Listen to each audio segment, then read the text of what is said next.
Welcome to the 11th video in this series, making a 2D swarm shooter with C++ and Raylib. So previous video, we made a pretty good step. We have an enemy sort of loosely chasing us around the screen every few seconds. It's retargeting towards the player. In this one, what we're going to do is we're going to set it up so that we can press a key and actually then make a swarm of enemies drop onto the map. And we'll have another key to remove them as well. The way we're going to set this swarming up is very similar to what we did actually with the bullet in the bullet manager. In fact, we're going to end up with quite a bit of duplication in terms of functionality. First of all, with the enemy itself, so it's going to have an alive and an activate and a deactivate. And then later on, we'll actually do an enemy manager that's going to work in a very similar way to the bullet manager. Now, later on in the series, you'll see that we will remove some of the duplication and we'll actually make ourselves a pull object class. But that's later on. I'd like now to tolerate the duplication because especially if you're new to this, I think it's good to get a bit of practice using what is a very common pattern, which is this object pooling along with some kind of manager to manage the pool. So let's start off by setting up our enemy. I'm actually going to open up the enemy.hpp and we've got the bullet HPP here. I'm going to close down the left and hope that I have enough space and you can still see things and put things side by side here to make it a little bit easier.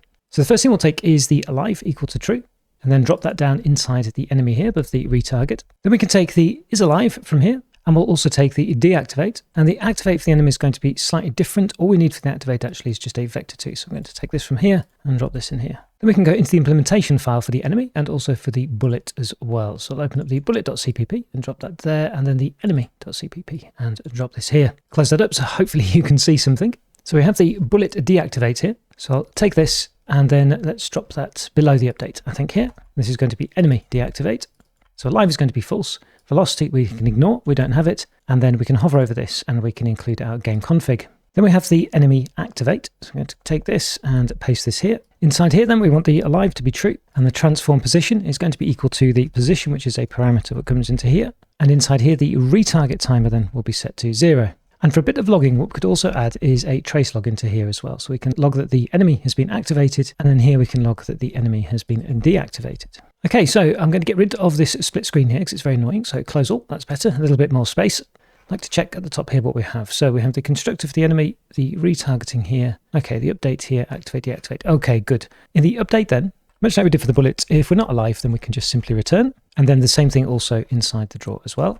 And that should be most of the activation, deactivation logic in here. What I'd like to do actually, I'm just checking all the values that I haven't forgotten something. Let's go back to the main.cpp and let's just replace what we have here with an activation of the enemy. So we have our enemy definition. Let's first of all set the player. And here then we'll change this here to activate. Now that won't change anything for the gameplay or anything like that, but what should happen is we should see the activation in the log and exactly the same behavior as before. So run the application and good. Okay, so that looks just as it did before. Are we retargeting? Yes, we are. Excellent. Okay, good. So I press escape to close that down and close down the terminal. Now, like we did with the bullets when we were building up the bullet manager and the pooling, let's make a function at the top of here, just temporarily inside the main, that we'll remove later on, that we can use to spawn an enemy when we press a key. So we'll call that function spawn enemy, which will take in a vector of enemies. It'll take the reference to the player and then the position that we want to spawn the enemy. So very similar to what we did with the bullet here then, if not almost identical. We're going to iterate through the pool that we have. Then we'll ask if not is alive. And if it's not, then we can get hold of the enemy and we can activate it. Otherwise return, because we've reactivated something that already existed. Otherwise, we need to create a new one of these. So we'll add one to the back of the pool by doing pool dot and emplace back. Then we need to set up a couple of things here as well. So we need to set the player. So we'll say pool dot back, set player, and then we need to activate. So we'll do pool dot back and activate. And into there, we need to send the position. Okay, so let's check up here. So we have vector already included. That's good. So I'm going to scroll down to where are we making our enemy? Here it is. Let's replace this now with a vector that we can call enemies, and then we'll spawn an enemy. So we'll do spawn enemy, send our enemies, point it to our player, and then the position is going to be this position here. So I'll just cut that and drop that into here, and then we can get rid of the activate, and that should then create an enemy and place it on the map. What we do need to do is deal with the update down here, don't we, with the enemy.update. So instead of that, we'll iterate through our vector. So we'll say for, and then we want auto E in our enemies, and we'll have E and update. And then we want the same thing for the draw. So I'll take this loop from here, and instead of enemy.draw, we can have a .draw and remove the delta time. Okay, so I appreciate we've done quite a bit there, but we've done very similar stuff to what we did with the bullet originally. So we have a spawn function to spawn. We should have spawned an enemy here, and what should happen is it should behave actually exactly as it did before. So I'm going to run the application, and we have an enemy, and do you retarget? Yes, you do. Excellent, that looks good, cool. All right then, so I'll press escape to close that down and close down the terminal. Now with that done, what we can try and do is spawn some of these when we press a key. So I'm going to copy this line here, and then we'll do if key press, and I'll do F2, I think, for this one. And what we want to do then is spawn enemies. So let's copy this from here, and rather than have the fixed position that we do here, let's actually make this a little bit random. I think it'll be a little bit more interesting. Anyway, so what we can do is use our random float going from 0.0f to our game config map width, and then we'll do the same thing then with the map height. And now what should happen is whenever we press the F2 key, we should get a new enemy added. Before running it though, let's actually add something to the HUD, shall we, so that we can actually see what's going on here. So I'm going to go up to the top here where we've got this loop here, because it's simply a little bit quicker to copy. So I'm going to copy that and go all the way down to where we're drawing. We're drawing our bullets here. Okay, so it's a bit of a mess all this, but we will clean it up later on. So I'll make a new integer called alive enemies. Then we'll iterate through our enemies. And if the particular enemy we have is alive, then we'll increment the counter. Then after the bullets, we can add the enemies, %D. I'll go on to a new line here, otherwise we're going to get a bit squashed up. We'll have then the alive enemies, and then an integer cast of the enemy's size. Okay, so it's all a little bit squashed up. I appreciate this is all really just debug stuff, though. We will clean all of this up later on when we actually have a proper game class and stuff like that. For now, that will do to keep track of how many enemies we have. Maybe I'll add an extra space actually into there. So the big moment then, let's press F5 to actually run this, and hopefully now can run around pressing F2. In my case, you may have selected a different key, and we should then get some enemies hopefully on the screen. We do have at least one, that's a good start. So I'm smashing the F2. Okay, good, I can see them all coming in. I've got 19 enemies now, all running around the map, and already probably quite difficult to avoid, all doing their targeting and homing in on the player. Cool, that's really, really nice. I'll hammer the key a few more times, we get a few more enemies. Now it's really getting overcrowded. Excellent, nice. So I press escape to close that down, and close down the terminal. Let's now add another key, and we can use this key to kill them all off. So what we're doing basically here is slowly but surely building up the swarm behavior. So we'll take the if is key pressed from here, and for killing them, what we're going to use here, I might use the key K, actually. In fact, to make this easier, I'm going to use the key L here, actually, to spawn them, and then K then to kill them. And this is going to be very similar to what we already have down here. So I'll grab hold of this line, and go back up here. So if the enemy's alive, in this case, rather than do something with the counter, what we want to do is deactivate. Now comes the test of the reusage. So let's run this again. Now I've got to remember which key is L, isn't it? Yep, L is spawn. Okay, so we have one enemy. Actually, I'm going to test this out here. So it was K. So kill, there we go. Cool. So 0 enemies from 1. If I do L, I've got 1 from 1. It's somewhere on the map here. I'm not sure where it is. Can I find it very quickly? Probably not, knowing me. It should be roughly homing in on us at some point. Where are you? Where are you? There it is. Okay, on the top left-hand side. Good. So if we do this again, so I'm just going to press K to kill it off, and L, and there it comes back in. Excellent. Really good. Now I'm going to hammer L a few more times and make a load of enemies. So it's a bit like we've got a swarm of enemies again. Press K to kill them all off. Now we can see we've got 0 from 27. Press L a load more times. Yep, the pooling is definitely working. You can see down the bottom there, we're reusing the enemies. Cool. All right then. So I'll press escape to close that down and close down the terminal. So now we have all that work. We've basically got the entire sort of spawn sequence. We're just doing it by hand. What we're going to do now is write ourselves an enemy manager, which is going to be very similar to the bullet manager. And that's going to be used then to manage the enemies, and it's going to then spawn our waves of enemies. So let's right click on source, new file, and we'll do enemy manager.hpp.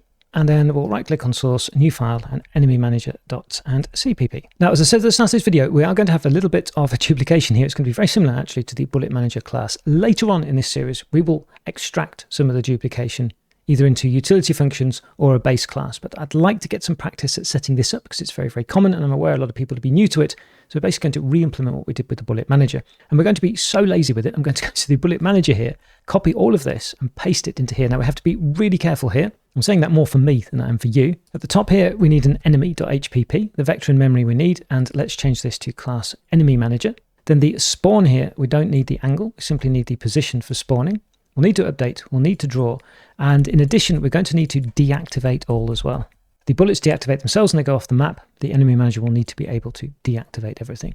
The pool total and counter life stay exactly the same. These form part of what I mentioned earlier, the abstraction that we will do later on. And then down inside the pool here, we need an enemy rather than a bullet. Then the bullet speed we don't need. Instead, what we need here actually is a reference to the player. So let's forward declare that here. So do class and player.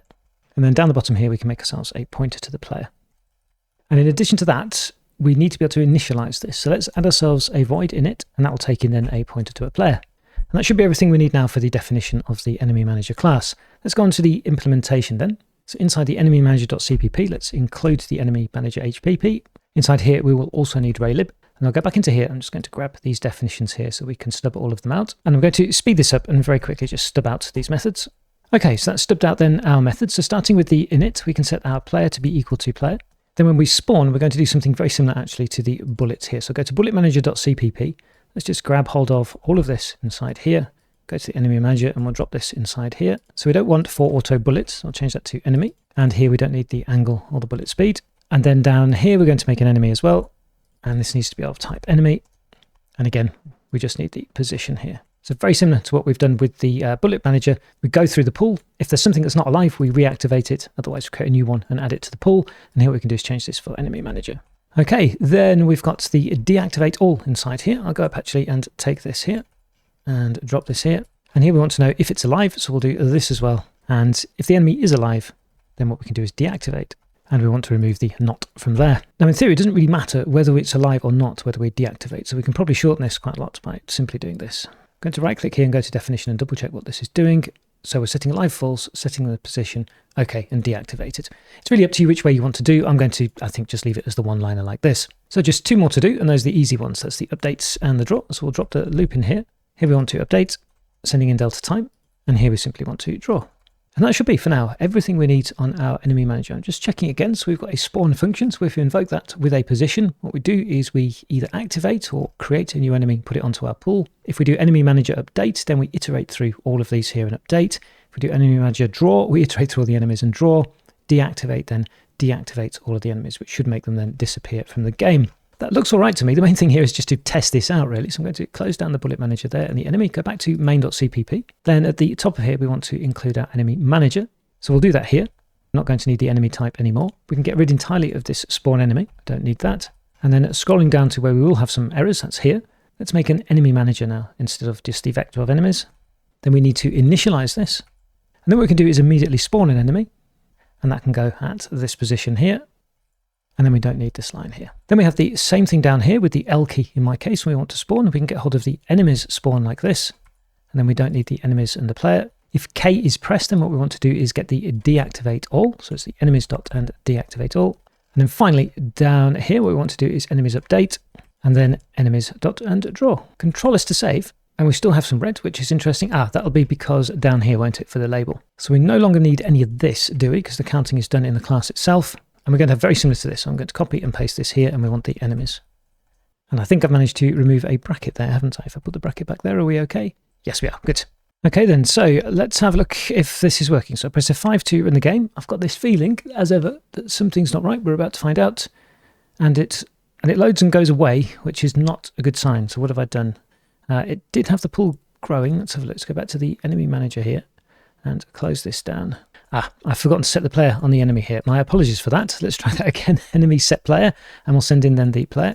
I'm going to right click here and go to activate. There's nothing wrong with the order or anything like that, is there? No, there isn't. Okay. My apologies for that. And I'll press F5 to run that again. Do we get a game starting now? And we do. Excellent. Goodness me. Okay, so we've got one enemy. That's good. So what we're going to do then, bye-bye, is press K to kill you off, and you disappear. Excellent. Now the big test. Do we have 1 of 1? We do. It's somewhere on the map. I don't know where it is, I have to say, but I can see 1 of 1 down the bottom. Okay, so what I'm going to do now actually is do kill. There it was briefly. And do kill again here. I don't see any errors or anything strange going on like that. That's good. So now I'm going to hammer L a few times so that we can spawn a few enemies in. So we've got a lot of them now, coming up to 30 enemies. There we go. So definitely a swarm of enemies. And now let's press K to get rid of them all. Yep, that's working fine. And then spawn back in. There we go. You can see in the HUD there that we're reusing really nicely. Excellent. Cool. All right then. So kill to kill those off and escape to close down the program and close that down. Apologies for that player activation there. But despite my errors there, we've actually made a really good step there. We've basically got the spawning behavior working. Let's actually make a proper swarm of enemies rather than having to spam the key when we want to actually spawn enemies in. So where we're pressing the L key, in my case here, to spawn them, let's make ourselves a little loop and maybe spawn 20 enemies, or even let's spawn 40 enemies, right, not at the same time. So we'll do a for loop, and that can be int I is equal to 0, and this is just hard-coded for now count. Now what we can do then is cut this and paste this in here. If you're wondering why the code suddenly jumped there, I hit the auto format, which on my computer is Shift, Alt, and F, and it automatically formatted the code inside here. What that should do, though, if we run the game, it should give us a lot of enemies on the screen with just one key press. So let's have a look. So we have you, our lonely enemy. I'm going to say rather sadly goodbye with the K key, and now let's see what happens. So I'm going to press L, and oh yes, excellent. We get a load of enemies spawned instantly. Can even spawn a load more, so we've now got far too many, definitely, on the screen. So I'm going to press K to kill all of those off. Excellent. So press escape to close that down and close down the terminal. And with that done, I think that's a good place to end this video. We've done loads there. We've got our enemy manager up and running, and we can spawn in waves of enemies. In the next video, we're going to do a couple of different things. One of those is tune the spawning a little bit. You may have noticed already they can spawn in directly on top of the player, which is not so good. Also, we're going to stagger the spawning so they're not all at exactly the same time. And then we're going to turn our attention also to some collision, by the end of which, hopefully, we'll be able to actually shoot and kill the enemies. So thanks very much for watching this one. Comments, questions, welcome as always on YouTube, and I look forward to seeing you in the next one.